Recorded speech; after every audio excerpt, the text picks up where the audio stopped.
Here's one measure of the strangeness. The price of gas is now much cheaper in Mexico than it is in the United States. And that's why so many Californians are now driving across the border to fill their cars. Now, why is this happening? That does not make sense. Oil prices set in the international market. But apart from a few outlier websites like Zero Hedge, which not coincidentally the left is always trying to shut down and censor, no one seems to be asking that question. We do know that gas prices in Mexico are so cheap that the Mexican government is encouraging more Americans to cross the border to refuel their cars. Right now, said the president of Mexico this week, a gallon of regular cost $4.78 average on your side of the border, while in Mexico it cost $3.12. So you have to ask yourself, if we're paying more for gas because of Putin's price hike, why isn't Mexico paying more for gas because of Putin too? Why is inflation up when wages are down? This doesn't make any sense. So if you want to answer those questions, you really have to look at government spending. Last month, Mexico's government did not follow the Biden administration's lead and send its strategic petroleum reserve to China. They did not do that. Instead, here's what Mexico did. They spent $2 billion in subsidies to keep gas prices lower for consumers. In other words, the government of Mexico, in the middle of a drug war, is taking better care of its citizens than Joe Biden is taking care of his citizens. And that is shameful. But it doesn't mean Joe Biden is ignoring the needy. In the very same month that gas prices shot beyond the reach of people, people aren't taking trips because of gas prices. Joe Biden, in the name of democracy, signed a $40 billion aid package, not for you or any other American, but for Ukraine. And that money, Joe Biden says, is just the beginning. It's part of our unlimited commitment to funding Ukraine's corrupt and authoritarian government. Here's Biden. For as long as it takes.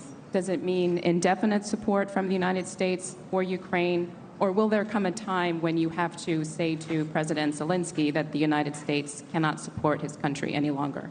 Thank you. We are going to support Ukraine as long as it takes. We are going to stick with Ukraine, and all of the alliance are going to stick with Ukraine as long as it takes. The war has pushed prices up. They could go as high as $200 a barrel, some analysts think. How long is it fair to expect American drivers and drivers around the world to pay that premium for this war?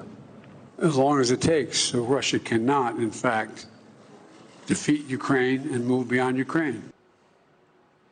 Future generations will look at that tape and many tapes like it with their jaws open. As long as it takes, whatever the cost for Ukraine. As the American economy heads toward total destruction, Ukrainians are dying in large numbers. Who's winning? Well, Ukrainian oligarchs. They're getting richer, much richer. Since January of this year, the Biden administration has sent about $8 billion just in so-called security assistance alone to Ukraine. That would include missile systems, howitzers, ammunition, radar systems, et cetera, et cetera. Now, defense contractors are making a ton from this, and that's why they have lobbied for it so hard. But you have to ask, once we send these weapons to Ukraine, where do they go then? What happens to them? These are sophisticated and deadly weapon systems. Well, no one knows where they go. No one's keeping track. U.S. officials, Biden administration officials, have admitted that to the Wall Street Journal, and we're quoting. Once U.S. equipment, materiel, is handed to the Ukrainian government, U.S. officials said they have little direct knowledge of where that materiel goes. They rely instead on the Ukrainian government for such information.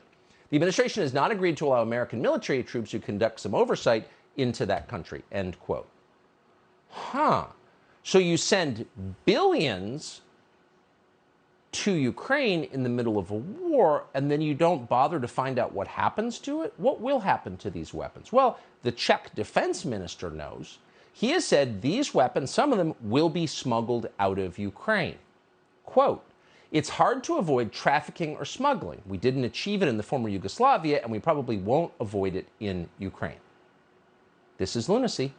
If you wanted to make Eastern Europe dangerous and unstable for generations, ensure that war continues and many more die, this is exactly what you would do. You would treat Ukraine like we treated Afghanistan. But that's just the beginning of the money we're sending. On top of all of this security assistance, now the head of USAID, that would be Samantha Power. She's never left. She's still here, amazingly, after wrecking the world.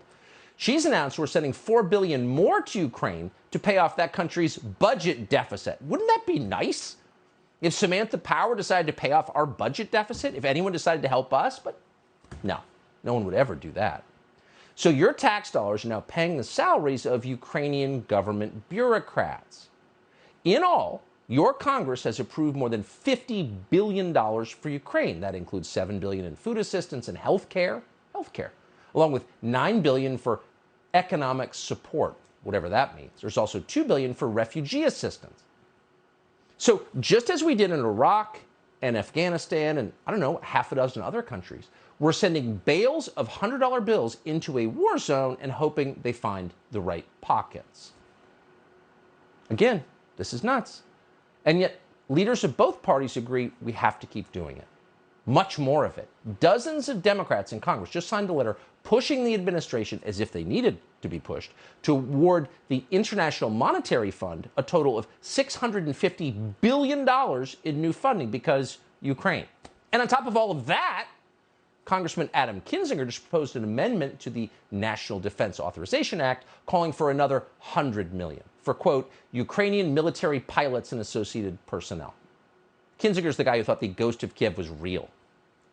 Now, all of this is necessary. It's mandatory. We must, according to members of both parties, because we must defend democracy. Now, we're not picking on Senator Kevin Cramer of North Dakota, a Republican state, but we want to show you this tape. He just sat for an interview with Charlie Kirk and explained that we have to send an unlimited amount of money to Ukraine. Why? To, quote, fight back against communist intrusion for the cause of freedom because Vladimir Putin is evil. Watch.